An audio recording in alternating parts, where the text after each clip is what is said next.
Hello everyone, welcome back to another video. So pretty much starting the day by going to Home Depot and picking up some materials. Kind of ran out because we're still working on the tops on the 240. We're almost done. Yesterday actually we welded part of the top. It actually came out pretty good.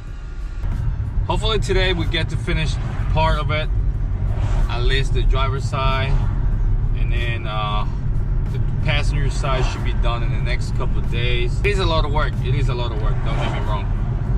I mean, it's just because I'm very limited on time, you know, so yeah, I have to, you know, work on the car, and then I have to come home for my son. I had to come home actually and play with him, shower him, you know, and spend time with him. Hey, you know, that's part of life, right? I kind of wanted to do something different today, and I wanted to work on the BMW Z4 because I got control arm bushing, sway bar bushing, and also a short bar reinforcing kit that I wanted to put on the BMW Z4, but I need to finish the tubs. So another thing that I try to do as much as I can is I try to vlog every day. I kind of enjoy like recording myself, like, you know, of doing my projects and whatnot. I like to show progressions and key points and whatnot, things that I'm doing, you know, with my cars and also in life maybe sometime.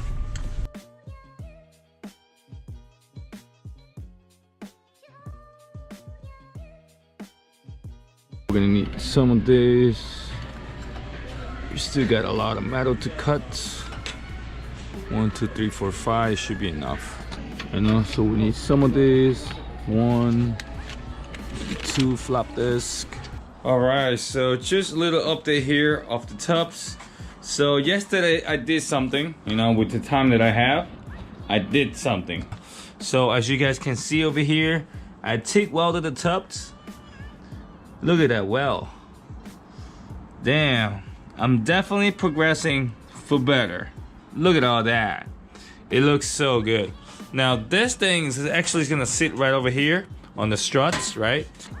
And also what I did over here is I TIG welded over the plate over here, right? So this could actually weld onto the chassis, right? Nice and firm over here, right? Very nice though. So what I'm trying to do today is actually, I think I'm gonna clean everything over here on this side and also on the bottom, so we could just start actually doing some welding. This tub actually become a one-piece tub. Look at that. It's one piece and everything comes out. Now I'm not gonna make this removable because there's no point in doing it removable, you know, for strength and rigidity. Look at that. TIG welded. Sick, huh? In the back too. This thing is pretty strong though. This thing ain't falling out, I'm pretty sure. So this is gonna sit like this. Boom, and I'm gonna weld this together. Alright, so pretty much here I brought the TIG weld into the garage because we are ready to lay some bead onto the chassis. I just grabbed a flap disc and grinded everything to bare metal. You know, clean out everything, make sure that, you know, everything is gonna be legit. Also there for the base plate and all that. Hopefully everything is gonna come out good.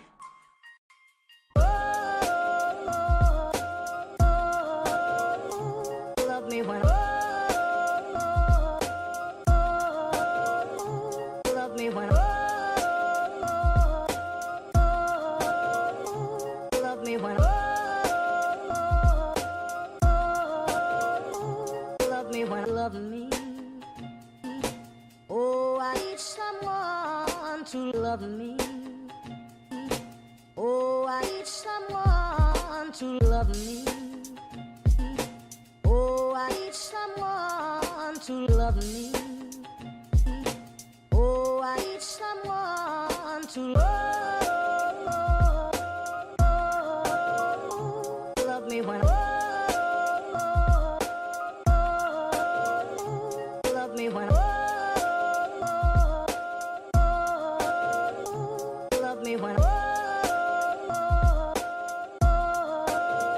hours later. All right, so pretty much a little update over here of the tub.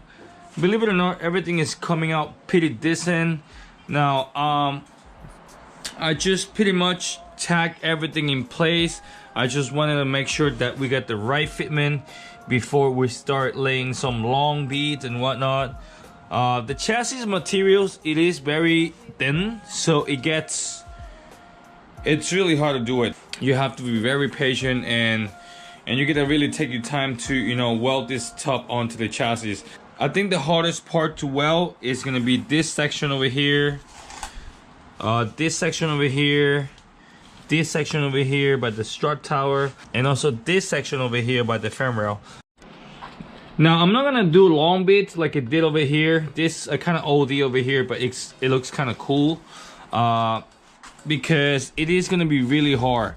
The chassis material, it is very thin, so I don't want to really burn a hole through it and, you know, cause a mess. So like I said, I'm just gonna do spot welds, right? Stitch everything. You know, I already did a hole over here. This part over here is very thin. And then after that, I would just use some sim sealer, covered it up, and then that should be it. All right, so we got the top well onto the chassis. I'm not gonna lie, guys, this thing is coming out pretty badass, I think. Look at all that welds. Over here. Over here. I still gotta get a C-clamp in here that is big enough to grab this sheet metal so I could just, you know, weld it into the chassis. But everything seems pretty good. All this welding here. I haven't touched this part yet, but I'm gonna do it probably tomorrow or after tomorrow. I locked it up right here. I locked it up right over here. I locked it up right here. I mean, this thing, like, this thing ain't going nowhere, you know, like, because it's pretty much locked up everywhere.